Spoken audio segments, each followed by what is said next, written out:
ئێمە بۆچی خەو بە مردووەکانمانەوە دەبینین؟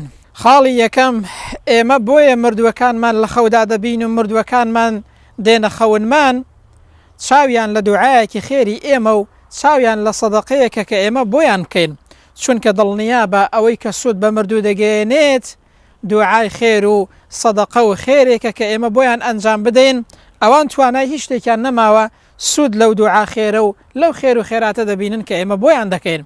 حاڵی دووەم، بۆیە مردووەکان دێنە خەونی ئێمە پەیامێکمان پێدەڵێن کە پێی دڵخۆش دەبین. جا بە زۆریش لە خەودا کە ئینسان دەبینێت مردووەیە قسەیەکی لەگەڵ دەکا شتێکی پێدەڵێت، بە زۆری وایە قسەی مردووەکان ڕاست دەردەچێت. خاڵی سەیەم، ئێمە بۆیە مردووەکانمان لە خەودا دەبینین ئاگادارمان دەکەنەوە لە کارێکی گرنگ و پەیامێکی گرنگمان پێدەڵێن. جاری واش هەیە ئەگەر کەم و کوڕیەکمان هەبێت مردووەکان ئامۆژگاریمان دەکەن دەبێتە هۆی گەڕانەوەی ئێمە نەتان بیستووە چەند کەس بۆ هۆی خەونێکەوە گەڕاوەتەوە بۆ لای خوای پەروەردگار و تەوبەی کردووە.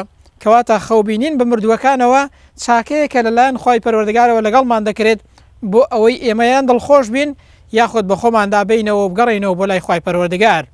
بەگشتی خەون خەڵاتێکی خواییە.